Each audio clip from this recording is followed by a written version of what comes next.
Hello friends, मैं आर्यन शर्मा और आप लोग देख रहे हैं आर्यन ऑनलाइन क्लासेस। तो फ्रेंड्स, आज की इस वीडियो में हम लोग बात करने वाले हैं इतिहास का अध्याय तीसरा। इससे पहले वाला अध्याय आप लोग नहीं देखे तो वीडियो के नीचे डिस्क्रिप्शन बॉक्स में आप लोग को लिंक मिल जाएगा, जहां से आप लोग जाके देख सकते हैं आसान तरीका और आसान भाषा में। तो आज की इस वीडियो में हम लोग पढ़ेंगे भारत में राष्ट्रवाद। तो फाइनली फ्रेंड्स, यदि हिस्ट्री को देखा जाए, इतिहास को देखा जाए, यदि चैप्टर को पूर्णपेन डिटेल से हम आपको बात करें तो 2 से 3 दिन लग जाएगा उसको पूर्णपेन हल करने में। तो इसके लिए मैंने एक थॉट्स निकाला। थॉट्स ये रहा कि सबसे पहले हम लोग क्या देखेंगे, कौन सा ईस्वी में क्या हुआ था, मतलब कौन सा ईस्वी में क्या हुआ था और कौन से व्यक्ति ने कौन सा काम किया था। इतिहास की सबसे बड़ी बात, आप लोग को यदि नोट्स बनाना है तो बिल्कुल इस तरह बनाइए। सबसे पहले कौन सा ईस्वी में क्या हुआ था और किस व्यक्ति ने कौन सा काम किया था, यही जानना बहुत ही ज़्यादा आवश्यक होता है इतिहास के पेपर में। तो चलिए हम लोग शुरू करते हैं। सबसे पहले हम लोग जान लेते हैं ईस्वी के बारे में, कौन सा ईस्वी में क्या हुआ था और किसने क्या किया था। तो सभी आंदोलन के बारे में भी इस वीडियो में हम लोग पढ़ेंगे और साथ ही हम आपको बताएंगे, इसमें लगभग 25 क्वेश्चन का सोल्यूशन करके बताऊंगा, बिल्कुल आसान भाषा में। चलिए देखते हैं, वीडियो स्टार्ट करते हैं। सबसे पहला यहाँ पे देख लीजिए, हम लोग 1885 ईस्वी से स्टार्ट करते हैं। कितना? 1885 ईस्वी। 1885 ईस्वी में भारतीय राष्ट्रीय कांग्रेस की स्थापना हुआ। पहला ऑब्जेक्टिव टाइप आप लोग ये समझ सकते हैं कि 1885 ईस्वी में किसका, भारतीय राष्ट्रीय कांग्रेस की स्थापना हुआ था। अब आगे चलिए 1915 ईस्वी में चलते हैं हम लोग। 1915 ईस्वी में महात्मा गांधी भारत लौटा। उससे पहले कहाँ थे वो? दक्षिण अफ्रीका में थे। 1915 में आपको क्वेश्चन पूछा जाएगा कि दक्षिण अफ्रीका से भारत कब लौटे, महात्मा गांधी दक्षिण अफ्रीका से भारत कब लौटे, तो आंसर करना 1915 में। ठीक है। उसके उपरांत उसने 1916 में उन्होंने नील की खेती की। देखिए एक एक आप लोग को मिलते जाएगा, 1915, 1916। 1916 में उन्होंने नील की खेती कर रहे किसानों की मदद के लिए चंपारण सत्याग्रह किया। कहाँ? चंपारण सत्याग्रह। और 1917 में गुजरात के किसानों की मदद के लिए खेरा सत्याग्रह हुआ। 1918 में सूती कपड़ा कारखाने के मजदूरों के लिए अहमदाबाद मिल सत्याग्रह का आयोजन किया। तो बिल्कुल आप लोग समझ गए। 1915 में महात्मा गांधी दक्षिण अफ्रीका से भारत लौटे। ठीक है। भारत आने के बाद 1916 में उन्होंने नील की खेती कर रहे किसानों की मदद के लिए चंपारण सत्याग्रह किया। 1917 में गुजरात के किसानों की मदद के लिए खेरा सत्याग्रह किया। 1918 में सूती कपड़ा कारखानों के लिए मजदूरों को अहमदाबाद के लिए गए और वहाँ पे सत्याग्रह का आयोजन किया। चलिए आगे देख लेते हैं। आगे हम लोग ने यहाँ 19 वाला ही पढ़ रहे, पहले 19 वाले जितने भी ईस्वी है सबको देख लेते हैं पहले। ठीक है। देखिए 18 मार्च 1919 में रॉलेट एक्ट कानून के विरुद्ध राष्ट्रव्यापी आंदोलन शुरू किया। इस कानून में क्या हुआ? इस कानून में राजनीतिक कैदियों को 2 साल तक बिना मुकदमा चलाए जेल में बंद रखने का प्रावधान था। बिल्कुल समझिए। ठीक है। अगला हम लोग देखते हैं, जो कि बहुत ज़्यादा इंपॉर्टेंट है। इससे आप लोग को ऑब्जेक्टिव भी निकाल सकते हैं। ठीक है। हम इसलिए आप लोग को अलग अलग करके बताएंगे, क्वेश्चन अलग बताएंगे और जो भी आप लोग का मटेरियल होगा, किसने क्या किया, कब क्या हुआ, कौन सा आंदोलन हुआ था, इसको अलग करके बताएंगे। और साथ ही हम आप लोग को ईस्वी भी अलग करके बता रहे हैं, ताकि आप लोग को एक एक चीज़ समझ में आ जाए। अब देखिए जलियांवाला हत्याकांड, जलियांवाला बाग हत्याकांड हुआ था, कब हुआ था? 13 अप्रैल 1919 में हुआ था। बिल्कुल। कहाँ हुआ था? तो सर कहेंगे अमृतसर में हुआ था। और किसने गोली चलाने का आदेश दिया? तो सर जनरल डायल ने दिया था।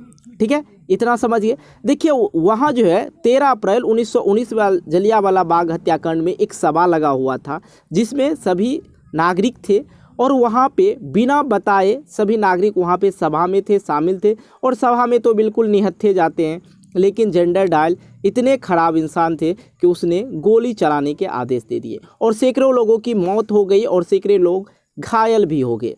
तो याद क्या करना है, 13 अप्रैल 1919 को जलियांवाला बाग का हत्याकांड हुआ। आगे हम लोग बढ़ते हैं, 1919 तक हो गया। अब चलते हैं 1920 से 22 तक के बीच की बात करते हैं। 1920 से 22 में कांग्रेस और मुस्लिम लीग द्वारा असहयोग एवं खिलाफत आंदोलन चला गया। तो आप लोग को याद रखना है, खिलाफत आंदोलन कब तक चला? तो कहेंगे सर 1920 से लेके 1922 तक। यह निर्णय 1920 में कांग्रेस के नागपुर अधिवेशन में हुआ। बिल्कुल समझ गए होंगे। अगला हम लोग पॉइंट्स लेते हैं 1922। देखिए 1922 में क्या हुआ। 1922 में गोरखपुर स्थित चौरी चौरा में बाजार से गुजर रहा एक शांतिपूर्ण जुलूस पुलिस के साथ हिंसक टकराव में बदल गया। इस हिंसक घटना के कारण गांधी जी ने फिर असहयोग आंदोलन आपस ले लिया। तो आप लोग को पता होना चाहिए गांधी जी ने बहुत सारे आंदोलन किए थे, एक दो नहीं, बहुत ज़्यादा। ठीक है, चलिए आगे हम लोग पढ़ते हैं। आगे हम लोग आ जाते हैं 1922 से सीधे 1928 में। 1928 में जब साइमन कमीशन भारत पहुंचा तो उसका विरोध साइमन वापस जाओ के नारे से हुआ। तो आप लोग को ये याद रखना है कि साइमन कमीशन भारत कब आया था, तो कहेंगे 1928 में आया था। बिल्कुल, आगे की ओर चलते हैं। बिल्कुल एक एक थॉट्स को निकालना है, ठीक है, तभी समझ में आएगा। पूरा इतिहास पढ़िएगा, 4 दिन पढ़िएगा फिर भूल जाइएगा, इसलिए हम आपको अलग अलग करके बता रहे हैं। 1929 में जवाहरलाल नेहरू की अध्यक्षता में कांग्रेस ने लाहौर के अधिवेशन में पूर्ण स्वराज की मांग कर दिया 1919 में, और 26 जनवरी 1930 को स्वतंत्रता दिवस के रूप में मनाया गया। बिल्कुल, इस बात को नहीं समझे। देखिए 1919 में जवाहरलाल नेहरू की अध्यक्षता थी, ठीक है, और कांग्रेस अध्यक्षता में कांग्रेस ने लाहौर के अधिवेशन में पूर्ण स्वराज की मांग की और 26 जनवरी 1930 को स्वतंत्रता दिवस के रूप में मनाया गया। आगे की ओर चलते हैं हम लोग। 1929 तक हो गया, अब देखते हैं 1930 में क्या हुआ भाई। 1930 में गांधी जी ने वायसराय इरविन को एक खत लिखा जिसमें उन्होंने 11 मांग का उल्लेख किया। मांग के ना माने जाने पे सवर्णीय अवज्ञा आंदोलन छेड़ने की बात किया। गांधी जी कोई चीज़ यदि मांग दे और उस मांग को पूरा नहीं किया जाए तो भाई वो क्या करते थे, आंदोलन खड़ा करते थे। वो तो लाठी भाला चलाते नहीं थे, ना किसी को मारते थे। सत्य और अहिंसा के पुजारी गांधी जी माने जाते थे। वो लड़ाई मुंह से करते थे, किसी चीज़ को मुंह से करते थे और सत्य से करते थे, ठीक है, ऐसा नहीं कि लाठी डंडा लगा के वो करते थे।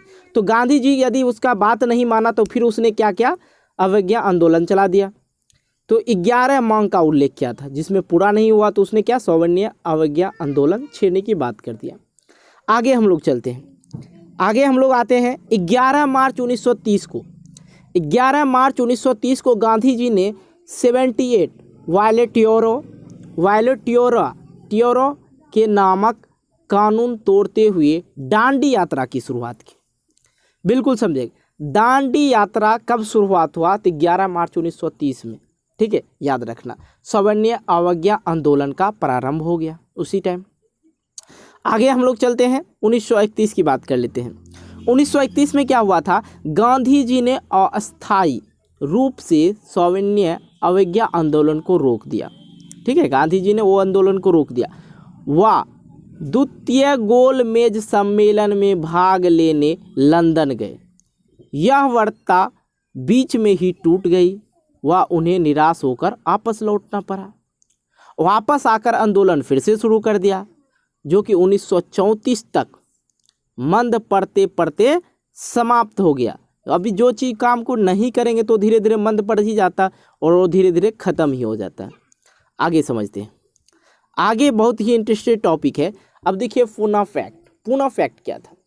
दूसरे गोलमेज सम्मेलन में अलग निर्वाचन क्षेत्र के सवाल को लेकर डॉक्टर अंबेडकर जी भी पहुंचे और गांधी जी के बीच जो है काफ़ी वाद विवाद हो गया। मतलब दोनों में इस बात के लिए झंझट हो गया कि अलग निर्वाचन क्षेत्रों को लेकर कौन पहुंचे थे, डॉक्टर अंबेडकर जी। अब पहले से ये बैठे थे गांधी जी, ये कह रहे थे कि हम नहीं मानेंगे तुम्हारा बात, मेरा बात चलेगा, और अंबेडकर जी कह रहे थे नहीं भाई मेरा बात भी चलेगा।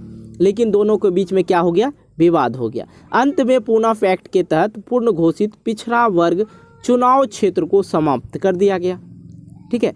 उनके कुल 148 स्थान अंतरिक्ष रखे गए। बिल्कुल, आगे चलिए। आगे आप लोग को हम बताते हैं, ईस्वी वाला सब चीज़ खत्म हो गया इस चैप्टर में, जितने भी ईस्वी वाला दिया गया था। आगे देख लीजिए। आगे हम लोग चलते हैं सत्याग्रह। सत्याग्रह का मतलब क्या होता है सर? हिस्ट्री के कुछ ऐसे वर्ड्स होते हैं जिसे हम लोग को समझ में नहीं आता, लेकिन हम आपको समझा के छोड़ेंगे।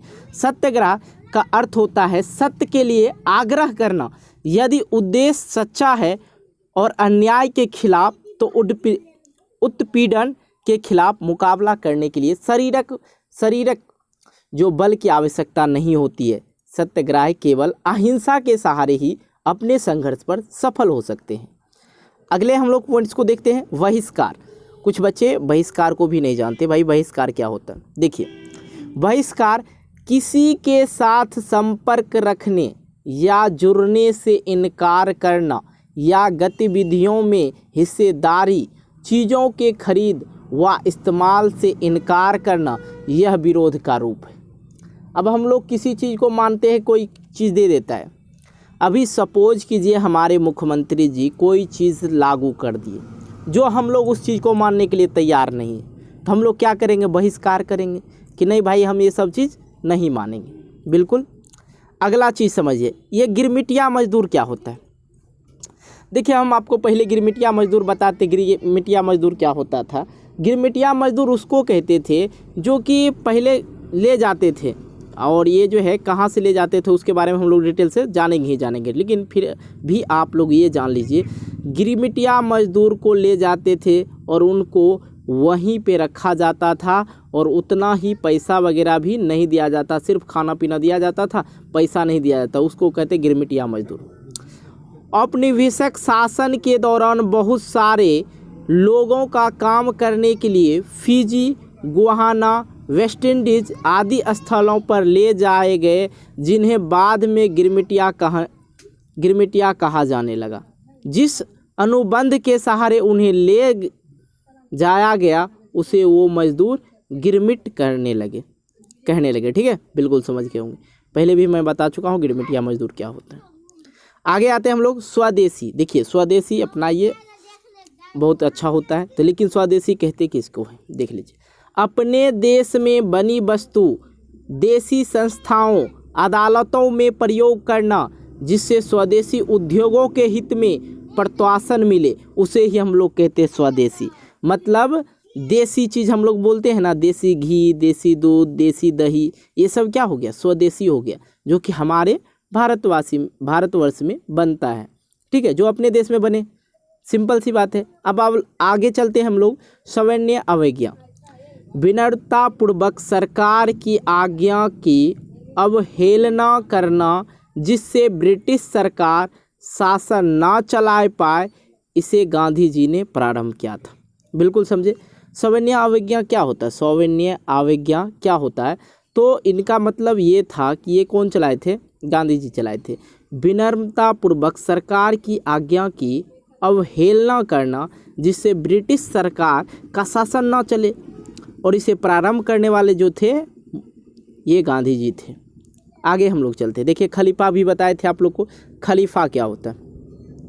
खलीफा होता है मुसलमानों के आध्यात्मिक गुरु को हम लोग बोलते हैं खलीफा, और बहुत जगह के नाम भी है, खलीफा बाग वगैरह सब जानते ही होंगे। तो खलीफा क्या होता है? तो मुस्लिम के आध्यात्मिक गुरु को खलीफा बोलते हैं। अब देखिए, बेगार, ये सब तो आप लोग सुने ही होंगे घर में। बेगार है तुम्हारा जो ये काम करें, तो इसी चीज़ को हम लोग इतिहास में जानते हैं। बिना किसी परिश्रमिक से किसी से काम करवाना। तो कहते हैं ना, कोई यही चीज़ कर दो, वो चीज़ कर दो, तो कहते तुम्हारा बेगार है, हम कर देंगे, बिना पैसा लिए हम काम नहीं करेंगे। तो ये हो गया बेगार। अगले जो है हरिजन। हरिजन देखिए, गांधी जी द्वारा अछूतों को हरिजन या ईश्वर की संतान बताया गया। तो आज के डेट में हम एक दूसरे के साथ बैठते हैं, उठते हैं, खाते हैं, पीते हैं, लेकिन ये समय कुछ दिन ऐसा था कि हरिजन को घर में घुसने नहीं दिया जाता था, और उसके लिए अलग मंदिर होता था, और उसके साथ बिल्कुल भी बातचीत या कोई भी संपर्क नहीं रखा जाता था। यदि गलती से भी छू दे हरिजन, तो उस टाइम क्या होता था? स्नान ध्यान करना पड़ता था, वो अछूत हो जाते थे। इसलिए इस चीज़ को है बहुत बड़ा आंदोलन चलाया गया। इसको हम लोग बाद में डिटेल से जानेंगे, अगले टॉपिक में ये सब आने वाला ही है। बिल्कुल, तो बिल्कुल समझ लिए, अछूतों को हरिजन या ईश्वर का संतान बताया गया हरिजन में। अगले चलते हम लोग मार्शल लॉ। देखिए, मार्शल लॉ क्या होता है? देख लीजिए, कर्फ्यू के दौरान वह स्थिति जिसमें सेना को किसी के बाहर दिखने पर गोली मार देने के कड़े निर्देश होते हैं। तो आप लोग सुने हैं ना, कर्फ्यू लागू हो गया, तो पहले इसका मतलब होता है मार्शल लॉ। मार्शल लॉ का ही मतलब होता है कर्फ्यू लगना। तो आप लोग सुने हुए कि ये वाला ज़िला में अभी कर्फ्यू लागू है, या इस क्षेत्र में अभी कर्फ्यू लागू है। और कर्फ्यू जब लगता है तो उसमें क्या होते हैं, घर से किसी को बाहर जाने की अनुमति नहीं दी जाती है। और जिसे बाहर देख लिया या दो व्यक्ति को एक जगह बात करते देख लिया, 2 से 3 व्यक्ति को, तो उसे सीधा गोली मार देने की आदेश दिया जाता था पहले। अभी तो जेल वगैरह दे देता है, अभी ज़्यादा कुछ नहीं। आगे हम लोग देखते हैं पिकेटिंग। पिकेटिंग क्या होता है? प्रदर्शन या विरोध का एक ऐसा स्वरूप जिसमें लोग किसी दुकान, फैक्ट्री, दफ्तर के भीतर जाने का रास्ता रोक लेता। तो पिकेटिंग इसी को कहते हैं, प्रदर्शन या विरोध का एक ऐसा स्वरूप जिसमें लोग किसी दुकान, फैक्ट्री, दफ्तर के भीतर जाने का रास्ता रोक लेते हैं, पिकेटिंग कहते हैं इतिहास की भाषा में। आगे हम लोग जो है 1 नंबर प्रश्न को देखते हैं, और इसमें लगभग हम आपको, ऐसा कोई भी प्रश्न नहीं होगा जो आप लोग से नहीं बनेगा, लेकिन हम आप लोग को लगभग 24 क्वेश्चन का आंसर बताएंगे। फटाफट से हम लोग 24 क्वेश्चन को आंसर कर लेते हैं, जो कि आपके बोर्ड एग्ज़ाम के लिए, आपके कम्पिटिटिव एग्ज़ाम के लिए बहुत ज़्यादा ही इम्पोर्टेंट होने वाला है। तो चलिए हम लोग देख लेते हैं। तो चलिए हम लोग यहाँ पे सभी सवाल को हल कर लेते हैं। पहला सवाल दे रखा है यहाँ पे, देखिए, गांधी जी ने सविनय अवज्ञा आंदोलन का आरंभ किन महत्वपूर्ण घटनाओं के साथ किया था? बिल्कुल आसान है इसको समझना, ठीक है। बिल्कुल आप लोग पढ़े भी थे अभी जस्ट, तो क्या पढ़े थे तो उस चीज़ को समझ लेते हैं।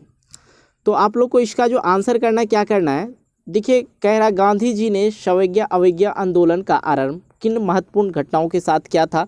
तो इसका जो आंसर हो जाएगा नमक कानून तोड़कर, पहला। और दूसरा घटना में लिखेंगे स्वदेशी वस्तुओं को अपनाकर व विदेशी वस्तुओं का बहिष्कार करके।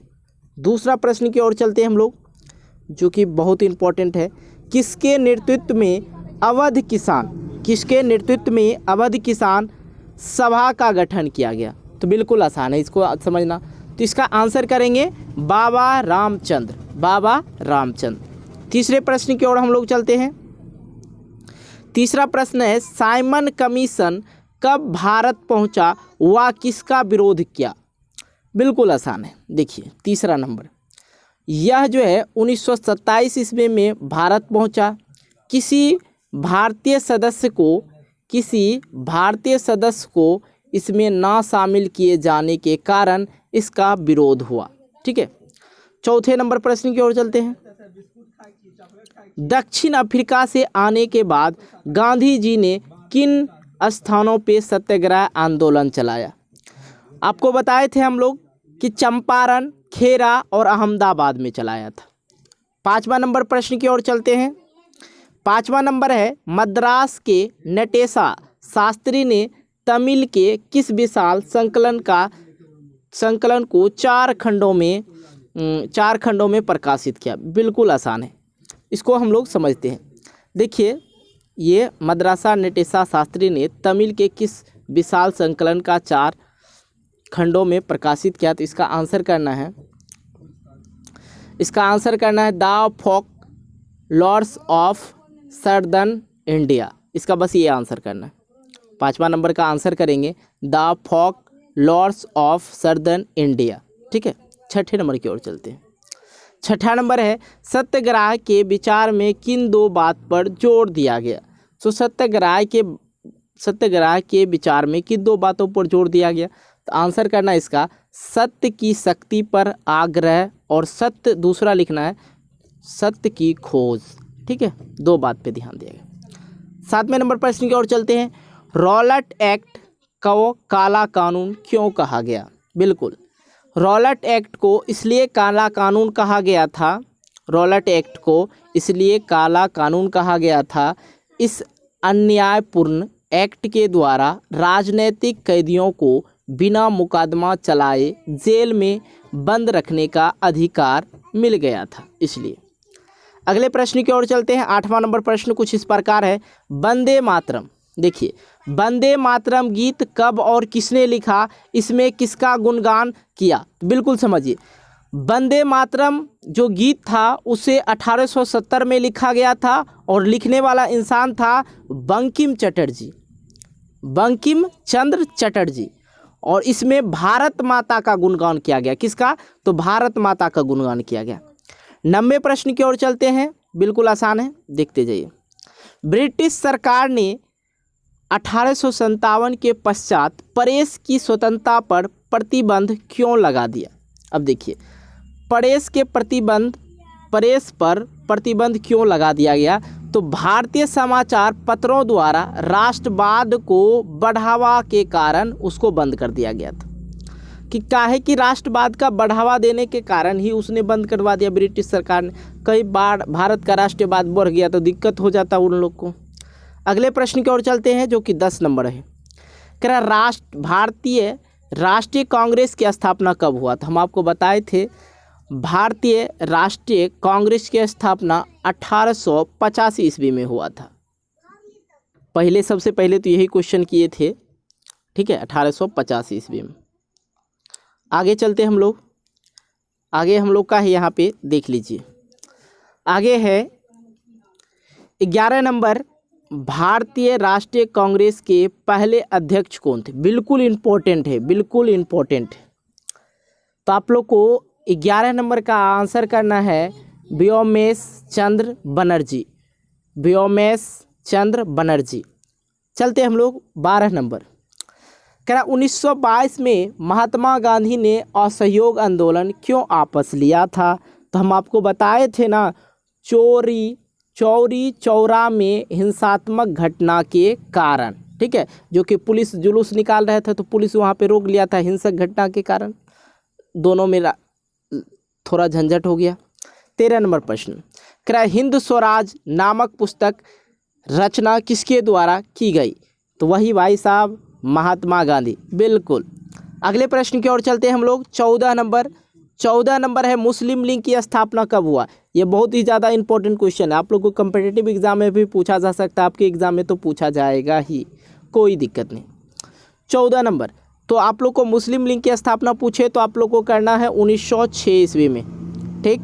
अगले क्वेश्चन की ओर चलते हैं हम लोग जो कि 15 नंबर है, गांधी जी ने किस वर्ष बिहार के चंपारण इलाके के दौरा किया? दौरा किया, ठीक है, 15 नंबर। तो 1917 ईस्वी में गांधी जी बिहार के चंपारण इलाके में दौरा किया था। अगला है 16 नंबर क्वेश्चन, असहयोग व खिलाफत आंदोलन कब हुआ? बिल्कुल समझिए, 16 नंबर, असहयोग व खिलाफत आंदोलन कब हुआ? तो आंसर करेंगे सर 1920 ईस्वी में, ठीक है। आगे हम लोग चलते हैं 17 नंबर प्रश्न की ओर। कह रहा असहयोग आंदोलन के दौरान अवध में किसानों का नेतृत्व किसने किया? बिल्कुल समझिए, देखिए असहयोग आंदोलन के दौरान अवध में किसानों का नेतृत्व किसने किया? तो इसका आंसर होगा बाबा रामचंद्र, ठीक है, बाबा रामचंद्र। चलिए 18 नंबर प्रश्न की ओर चलते हैं। 18 नंबर प्रश्न में दे रखा है यहाँ पे देखिए, आंध्र प्रदेश के गैडम पहाड़ियों में आदिवासी किसानों के विद्रोह का नेतृत्व किसने किया? देखिए इसका नाम कुछ अजीब सा है बट समझ जाइएगा। उलूरी, देखिए उलूरी कैसे होता? उ ललो संजुक लदुर्घु का रद्द करी, उलूरी सीताराम राजू। क्योंकि हिस्ट्री का बहुत सारा नाम ऐसा है कि जो आप लोग को बिल्कुल लगेगा अजीब सा, लेकिन लगने से कुछ नहीं होता भाई, पढ़ना भी है। चलिए हम लोग कहाँ तक कर लिए क्वेश्चन को? हम लोग जो है 18 नंबर तक कर लिए, अब 19 नंबर चलते हैं। 19 नंबर है, किस दशक की शुरुआत में उग्र गुर्रिल्ला आंदोलन फैला था? तो आंसर करेंगे हम लोग 1920 के दशक में, 1920 के दशक में। पूना फैक्ट किनके बीच हुआ था? बहुत इंपॉर्टेंट क्वेश्चन है। पूना फैक्ट किसके बीच हुआ था? तो रविंद्रनाथ टैगोर, क्या लिखेंगे? रविंद्रनाथ टैगोर, ठीक है। चलिए अगले प्रश्न की ओर चलते हैं हम लोग जो कि 21 नंबर है। 21 नंबर देखिए, 21 नंबर कह रहा discovery of India, discovery of India पुस्तक के लेखक कौन था? बहुत अच्छा। तो 21 नंबर का आंसर करेंगे, गांधी जी और डॉक्टर अंबेडकर के बीच जो समझौता हुआ था, यही। कितना नंबर? डिक्शनरी ऑफ इंडिया पुस्तक के लेखक कौन थे? जो कि 21 नंबर है, गांधी जी और डॉक्टर अंबेडकर के बीच समझौता हुआ था। ठीक है, चलिए आगे की ओर चलते हैं हम लोग। लेखक थे वही दोनों। रविंद्रनाथ, देखिए यहाँ पे रविंद्रनाथ टैगोर लिखा हुआ है। रविंद्रनाथ टैगोर कौन थे? रविंद्रनाथ टैगोर कौन थे? तो आप लोग को ये जो है एक कवि भी थे। रविंद्रनाथ टैगोर क्या थे? कवि भी थे और वो चित्रकार भी थे। ठीक है, चलते हैं हम लोग। खिलाफत आंदोलन किसने शुरू किया था? खिलाफत आंदोलन किसने शुरू किया था? ठीक है, खिलाफत आंदोलन किसने शुरू किया था? तो इसका आंसर होगा मोहम्मद अली शौकत अली। ठीक है, अगले प्रश्न की ओर चलते हैं। अली भाई ने किया था। ठीक है, 24 नंबर में है, साइमन कमीशन भारत कब पहुंचा था? देखिए अभी हम आप लोग को इससे पहले वाला आंसर किए थे, साइमन कमीशन भारत कब पहुंचा था। तो आप लोग इसका जो है कमेंट करके आप लोग आंसर करके बताएंगे। बिल्कुल इस बात को समझ लीजिए, कहीं कोई दिक्कत नहीं। तो वीडियो यार कैसा लगा कमेंट करके ज़रूर बताना। मिलते एक नए वीडियो को लेके, तब तक के लिए बाय। हाँ यार, वीडियो को आप लोग लाइक नहीं करते हो। वीडियो को जितना हो सके लाइक करना है, दोस्तों के साथ शेयर करना है, ताकि मैं यदि आपका एक लाइक मेरे पास आता है तो मैं उससे ज़्यादा मोटिवेट होता हूँ और मैं चाहता हूँ आप लोग के लिए एक अच्छे से अच्छे कंटेंट लेके आप लोग को समझाने की कोशिश करूँ। तो यार बस कुछ नहीं करना है, बस एक लाइक ही तो करना है और कुछ नहीं। चैनल नए हो तो चैनल को सब्सक्राइब कर लो। मिलते हैं एक नए वीडियो को लेके, तब तक के लिए बाय। जय हिंद, जय भारत।